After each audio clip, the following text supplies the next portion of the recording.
Hi. நீங்க diet இருந்து weight loss பண்ணி, உங்க உடம்புல வந்து தொப்பை எல்லாமே கம்மியாயிருச்சு. ஆனா, உங்களுடைய செஸ்ட் மட்டும் பார்க்கறதுக்கு ரொம்ப பெருசா இருக்கா? கவலைப்படாதீங்க. நெறைய பேருக்கு இந்த ப்ராப்ளம் இருக்கு. அது எப்படி ஃபிக்ஸ் பண்றது அப்படிங்கிறத இந்த வீடியோல நம்ம டீட்டெயிலா பார்க்க போறோம். வாங்க.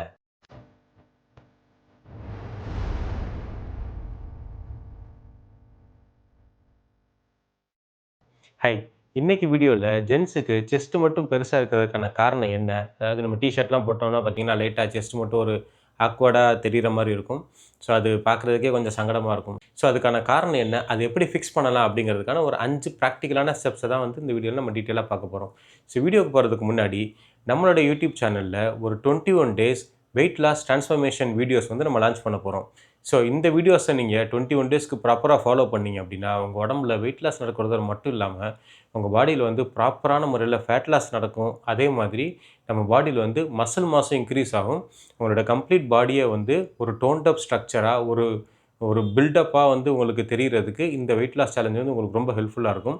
ஸோ 21 நாளைக்கு கன்டினியூஸான வீடியோஸ் வந்து நம்ம லான்ச் பண்ண போறோம். இதில நீங்க இன்ட்ரஸ்டடா இருந்தீங்க அப்படின்னா, வெயிட் லாஸ்ன்னு கமெண்ட் பண்ணுங்க. 500 கமெண்ட்ஸ நம்ம அச்சீவ் பண்ணிட்டோம் அப்படின்னா, இந்த சேலஞ்ச் வந்து நம்ம உடனடியா லான்ச் பண்ணிருவோம். So comment weight loss. So ஆண்களுக்கு செஸ்ட் மட்டும் பெருசா இருக்கிறத மெடிக்கல் டெர்ம்ஸ்ல கைனோகோமாஸ்டியா அப்படின்னு சொல்லுவாங்க. இந்த கைனோகோமாஸ்டியால வந்து 2 டைப் இருக்கு. ஒண்ணு வந்து சூடோ கைனோகோமாஸ்டியா, இன்னொன்னு வந்து ஆக்சுவல் கைனோகோமாஸ்டியா. பொதுவா முக்காவாசி ஜனங்க, அதாவது ஒரு 90% மேல உள்ளவங்க வந்து இந்த சூடோ கைனோகோமாஸ்டியா அப்படிங்கிற ப்ராப்ளத்துல தான் இருப்பாங்க.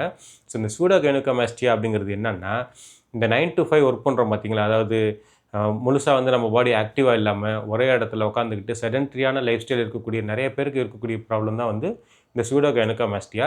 இது வந்து ஒரு லைஃப் ஸ்டைல் சம்மந்தமான ஒரு ப்ராப்ளம் தான். ஸோ இத வந்து நம்மளால ஈஸியா சால்வ் பண்ண முடியும். இந்த மீதி ஒரு 5% இருக்காங்க பார்த்தீங்களா? அதுதான் வந்து ஆக்சுவல் இந்த கைனோகோமாஸ்டியா அப்படிங்கிற ப்ராப்ளம். ஸோ அதுக்கான சொல்யூஷன் என்ன? தீர்வு என்னங்கிறது வந்து நம்ம வீடியோட கடைசியில பார்க்கலாம். இப்ப அந்த மீதி இருக்கக்கூடிய 90, 95% மக்கள், அதாவது நம்மள மாரி ஆளுங்களுக்கு எப்படி இந்த சூடோ கைனோகோமாஸ்டியா ப்ராப்ளத்த வந்து சரி பண்ணலாம் அப்படிங்கிறத நம்ம ஒரு 5 ஸ்டெப்ல டீட்டெயிலா பார்த்துரலாம். ஃபர்ஸ்ட்டு, நம்மளுடைய இந்த செஸ்ட் மட்டும் பெருசாகுறதுக்கு காரணம் என்ன அப்படின்னு கேட்டீங்கன்னா, நம்ம பாடியில இருக்கக்கூடிய ஹார்மோனல் இம்பேலன்ஸ். அதாவது நம்ம உடம்புல வந்து பொதுவா ஆண்களுக்கு டெஸ்டோஸ்டெரோன் அப்படின்ற ஒரு ஹார்மோன் வந்து அதிகமா இருக்கும். இதுவே பெண்களுக்கு பார்த்தீங்கன்னா, ஈஸ்ட்ரோஜன் அப்படிங்கிற ஒரு ஹார்மோன் வந்து அதிகமா இருக்கும். ஸோ எப்போ வந்து ஆண்களுக்கு டெஸ்டோஸ்டெரோன் லெவல் கம்மியாகி, இந்த ஈஸ்ட்ரோஜன் லெவல்ஸ் வந்து கூட ஆரம்பிக்குதோ, அப்போ பெண்களுக்கு இருக்கிற மாதிரியே அதிகமான கொழுப்பு வந்து ஆண்களுக்கும் சேர ஆரம்பிக்கும். ஸோ அதிகமா அது சேரக்கூடிய எது எதுன்னு பார்த்தீங்கன்னா, நம்முடைய இந்த செஸ்ட் ஏரியால தான் வந்து சேர ஆரம்பிக்கும். ஸோ அதனால தான் பார்த்தீங்கன்னா, சில பேருக்கு இந்த மாதிரி செஸ்ட் ஏரியால வந்து கொஞ்சம் ஃபேட் அதிகமாகி, பார்க்குறதுக்கே கொஞ்சம் ஆக்வர்டான ஒரு ஒரு ஃபீலிங் வந்து அது குடுக்குது. ஸோ இத கம்மி பண்ணுறதுக்கு நம்ம என்ன செய்யணும் அப்படின்னா, நம்ம பாடியில டெஸ்டோஸ்டெரோன் லெவல்ஸ் வந்து இன்க்ரீஸ் பண்ணணும். ஸோ டெஸ்டோஸ்டெரோன் லெவல் இன்க்ரீஸ் பண்ணணும் அப்படின்னு உடனே, அந்த டெஸ்டோஸ்டெரோன் பூஸ்டர் அப்படின்னு சொல்லி நெறைய மருந்துலாம் விக்குது. சிட்டுக்குருவி லேகியம் மாரி அதெல்லாம் வாங்கி சாப்பிட்டோம்னா, நம்ம உடம்புல வந்து டெஸ்டோஸ்டெரோன் ஜாஸ்தியாகும் அப்படின்னு நீங்க வந்து நெனச்சு, எந்த ஒரு மருந்தையும், எந்த லேகியத்தையும் வாங்கி சாப்பிட்றாதீங்க. டெஸ்டோஸ்டெரோன நம்ம பாடியில நேச்சுரலா இன்க்ரீஸ் பண்ணுறதுக்கு நம்ம செய்ய வேண்டியது என்ன அப்படின்னு பார்த்தீங்கன்னா, நம்ம பாடியோட நீட்ட வந்து நம்ம இன்க்ரீஸ் பண்ணணும். NEAT. NEATனா என்னன்னா, நான் எக்ஸர்சைஸ் ஆக்டிவிட்டி தெர்மோஜெனிசிஸ். அதாவது நம்ம உடம்புல எக்ஸர்சைஸ் இல்லாம, நம்ம வந்து எந்த அளவுக்கு நம்ம பாடிய ஆக்டிவா வச்சுக்கிறோமோ, அதுதான் வந்து நம்ம பாடியோட நீட் அப்படின்னு சொல்லுவாங்க. ஸோ இந்த நீட் வந்து நம்மளுடைய கலோரி பர்னிங்கில ஒரு 20லிருந்து 25% வரைக்குமே வந்து கான்ட்ரிபியூட் பண்ணுது அப்படின்னு சொல்லலாம். அதாவது நம்ம எக்ஸர்சைஸ் பண்ணும்போது, நம்ம ஒரு நாளைக்கு ஸ்பெண்ட் பண்ணக்கூடிய கலோரியில ஒரு 5லிருந்து ஒரு 10%க்குள்ள தான் பர்ன் பண்ணுவோம். ஆனா இதுவே நம்ம இந்த நான் எக்ஸர்சைஸ் ஆக்டிவிட்டீஸ் இருக்குது பார்த்தீங்களா? அதாவது நம்ம உட்காந்துக்கிட்டே வேலை செய்யாம, அடிக்கடி வந்து எந்திரிச்சு ஒரு சின்னதா வாக்கிங் பண்ணுறது, ஆஃபீஸ்க்கு வந்து கார்லயோ, பைக்லயோ போகாம நம்ம வந்து ஒரு சைக்கிள்ல ஆஃபீஸ் போறது, அல்லது ஆஃபீஸ்ல வந்து நம்ம லிஃப்ட்ட யூஸ் பண்ணாம, நம்ம வந்து மாடிப்படிய வந்து யூஸ் பண்றது. ஸோ இந்த மாரி சின்ன சின்ன ஆக்டிவிட்டீஸ் மூலியமா நம்ம உடம்ப வந்து எந்த அளவுக்கு நம்ம ஆக்டிவா வச்சுக்கிறோமோ, அது ஒரு நாளைக்கு கிட்டத்தட்ட 20% நம்ம பாடியில வந்து அதிகமான கலோரிஸ பர்ன் பண்ணுறதுக்கு வந்து ரொம்ப ஹெல்ப்ஃபுல்லா இருக்கு. ஸோ நம்மளுடைய செடென்டரி லைஃப் ஸ்டைல கம்மி பண்ணிட்டு, எந்த அளவுக்கு நம்ம பாடிய ஆக்டிவா வச்சுக்கிறோமோ, அந்த அளவுக்கு நம்ம பாடியில வந்து இந்த ஹார்மோனல் இம்பேலன்ஸ வந்து சரி பண்றதுக்கு, இந்த ஒரு சின்ன டிப் வந்து நமக்கு ரொம்ப ஹெல்ப்ஃபுல்லா இருக்கும். அடுத்ததா பார்த்தீங்கன்னா, நம்ம உடம்புல எந்த அளவுக்கு அதிகமா கொழுப்பு ஜாஸ்தியா இருக்கோ, அந்த அளவுக்கு நம்ம பாடியில ஈஸ்ட்ரோஜன் லெவல்ஸ் வந்து அதிகமாகிட்டே போகும். ஏன்னா, கொழுப்பு கூட கூட நம்ம பாடியோட ஹார்மோனல் பேலன்ஸ் வந்து கொஞ்சம் இம்பேலன்ஸ் ஆக ஆரம்பிக்கும். ஸோ நம்ம பாடியில கொழுப்ப கம்மி பண்றதுக்கு நம்ம ஃபர்ஸ்ட்டு செய்ய வேண்டிய விஷயம் என்ன அப்படின்னா, நம்ம வந்து ப்ராப்பரான டயட் வந்து ஃபாலோ பண்ணணும். ஸோ டயட் அப்படின்னு சொன்னோனே நம்ம எல்லார் மனசுலயும் வந்து ஒரு பெரிய கன்ஃப்யூஷன் இருக்கும். டயட்டுன்னு சொல்லி நம்ம நெட்ல தேடி பார்த்தோம்னா ஏகப்பட்ட டயட் வருதே. கார்னிவோரஸ் டயட் இருக்கு, வேகன் டயட் இருக்கு, வெஜிடேரியன் டயட் இருக்கு, கீட்டோ டயட் இருக்கு, பேலியோ டயட் இருக்கு. எக்கச்சக்கமான டயட்ஸ் இருக்கு. இதில எத ஃபாலோ பண்றது அப்படின்னு சொல்லி உங்களுக்கு ஒரு பெரிய கன்ஃப்யூஷனா இருந்துச்சு அப்படின்னா, நீங்கள் இந்த டயட்ஸை பற்றி இந்த பேர்களை வச்சு நீங்கள் கன்ஃபியூஸ் ஆக வேண்டிய அவசியமே கிடையாது. ரொம்ப சிம்பிளாக நம்ம பண்ண வேண்டியது என்னென்னா, நம்ம ஒரு நாளைக்கு எவ்வளோ ஃபுட்டை வந்து கன்சியூம் பண்ணுறோமோ அதோடைய அளவை வந்து நம்ம கம்மி பண்ணணும். அதாவது நம்ம பாடி வந்து எந்த அளவுக்கு கலோரிஸை பர்ன் பண்ணுதோ அதை விட கம்மியான கலோரிஸ் வந்து நம்ம இன்டேக் பண்ணணும். ஸோ இதை வந்து கேலரி டெஃபிசிட் அப்படின்னு சொல்லுவாங்க. ஸோ எந்த அளவுக்கு நம்ம கலோரிஸ் வந்து கம்மியாக நம்ம வந்து நம்மளுடைய உடம்புக்குள்ளே போகுதோ நம்மளுடைய எரிக்கக்கூடிய கலோரிஸோட அளவு வந்து ஜாஸ்தியாக இருக்கும். அப்போது அதிகமான அந்த எனர்ஜிக்கு நம்ம பாடி வந்து நம்ம உடம்புல இருக்கக்கூடிய ஃபேட்டை பர்ன் பண்ணி அதை வந்து கலோரியாக கன்வெர்ட் பண்ணி யூஸ் பண்ண ஆரம்பிக்கும்.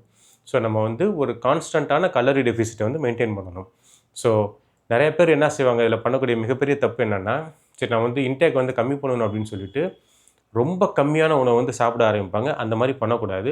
ஒரு நாளைக்கு ஒரு 300லேருந்து ஒரு 500 கலோரி மட்டும்தான் வந்து நம்ம கம்மி பண்ணணும்.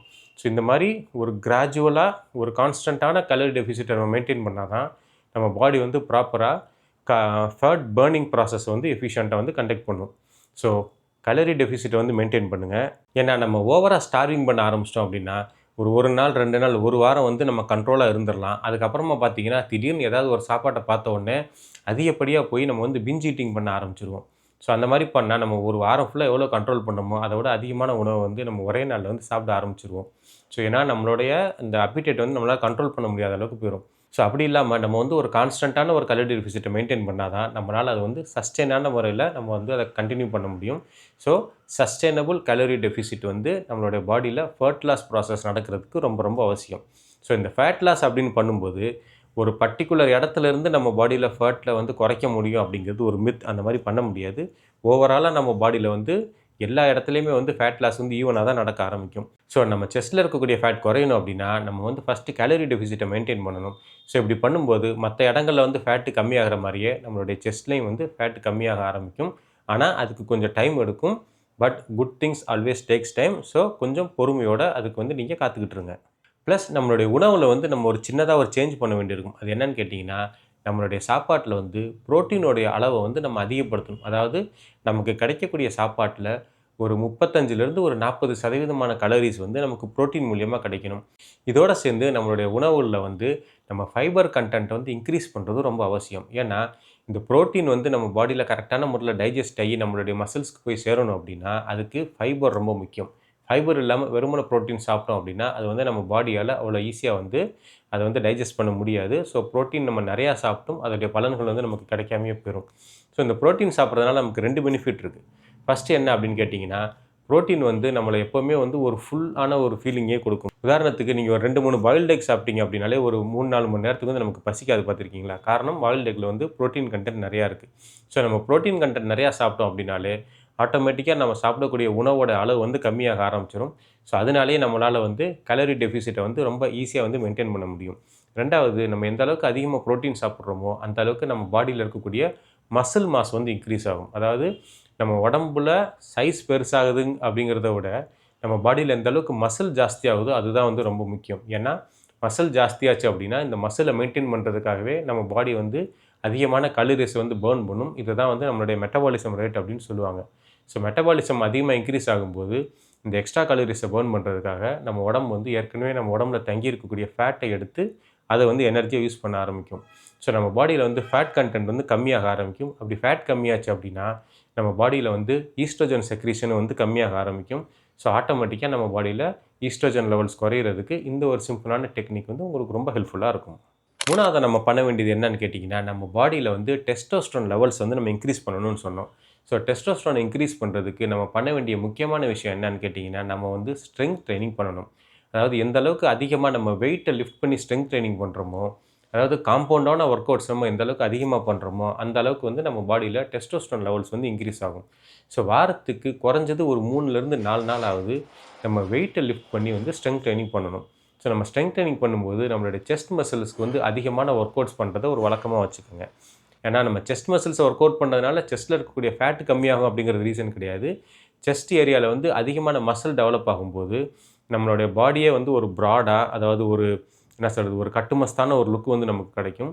ஸோ நம்மளுடைய செஸ்ட்டில் இருக்கக்கூடிய ஃபேட் கம்மியாகும்போது நம்மளுடைய மசில் இன்க்ரீஸ் ஆகும்போது பார்த்திங்கன்னா முதல்ல இருந்த மாதிரி ஒரு ஆக்வர்டான ஷேப் போய் ஒரு ப்ராடரான ஒரு செஸ்ட்டோட பார்க்குறதுக்கே நம்ம வந்து ஒரு கம்பீரமான ஒரு மசில் டோனோட நம்ம இருப்போம்.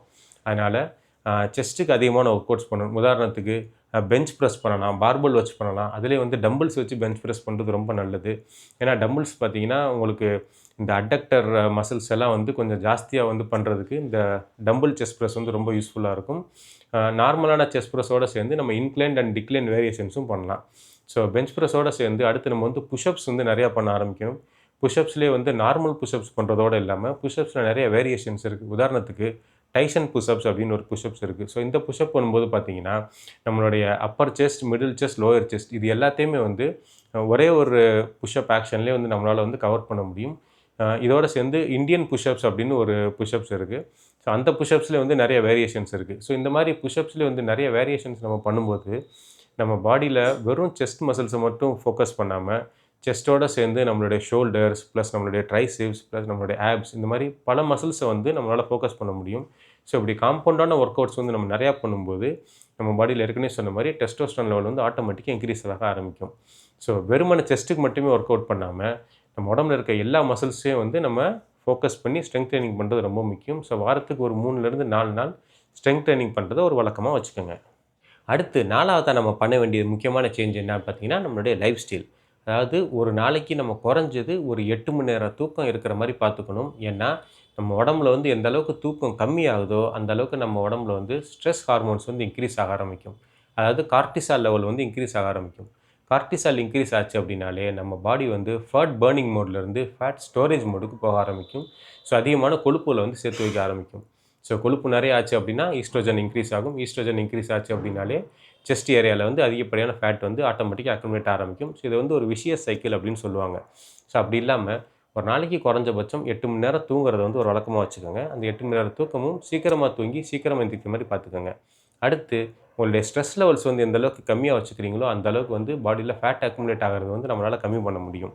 ஸோ ஸ்ட்ரெஸ்ஸை குறைக்கிறதுக்கு ஏர்லி மார்னிங்கில் ஒரு வாக்கிங் அல்லது ஒரு ஜாகிங் அல்லது ஒரு மெடிடேஷன் இந்த மாதிரி ஏதாவது பண்ணி உங்களுடைய ஸ்ட்ரெஸ் லெவல்ஸை முடிஞ்ச வரைக்கும் கம்மியாக வச்சுக்கோங்க. அடுத்து நம்மளுடைய செடென்டரி லைஃப் ஸ்டைல்லேருந்து நம்ம கண்டிப்பாக வந்து அதை விட்டு வெளியே வந்தே ஆகணும். ஸோ நம்மளுடைய நான் எக்ஸசைஸ் ஆக்டிவிட்டீஸ் வந்து எந்த அளவுக்கு நம்ம ஜாஸ்தியாக வச்சுக்கிறோமோ, அதாவது ஒரு நாளைக்கு குறைஞ்சபட்சம் ஒரு 8000லேருந்து ஒரு 10,000 ஸ்டெப்ஸாவது நம்ம நடக்கிற மாதிரி பார்த்துக்கணும். இந்த 10,000 ஸ்டெப்பும் காலையில் எழுந்திரிச்சு நான் ஒரு 1.5 மணி நேரம் 2 மணி நேரம் கண்டினியூஸாக நடந்துருவேன்.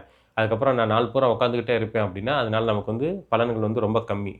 ஸோ இந்த 10,000 ஸ்டெப்பு என்ன பண்ணலாம் அப்படின்னா, நாள் ஃபுல்லாக வந்து நம்ம ரொம்ப ஆக்டிவாக அதாவது ஒரு 1 மணி நேரத்துக்கு ஒரு 500லேருந்து ஒரு 1000 ஸ்டெப்ஸ் நம்ம நடக்கிற மாதிரி பார்த்துக்கணும். ரொம்ப முக்கியமானது என்ன செய்யணும் அப்படின்னா, நம்மளுடைய ஒவ்வொரு வேளை உணவுக்கு அப்புறமும் குறைஞ்சது ஒரு 1000 ஸ்டெப்ஸாவது நம்ம நடக்கணும். ப்ளஸ் ஒரு 45 மினிட்ஸ் டு 1 ஹவருக்கு ஒன்ஸ் நம்ம எந்திரிச்சு ஒரு 300 to 500 ஸ்டெப்ஸ் நம்ம நாள் ஃபுல்லாக வந்து கொஞ்சம் நடக்கிற மாதிரி பார்த்துக்கிட்டோம் அப்படின்னாலே, ஓவராலாக ஒரு 8000 to 10,000 ஸ்டெப்ஸ் வந்து நம்மளால் அச்சீவ் பண்ணிட முடியும்.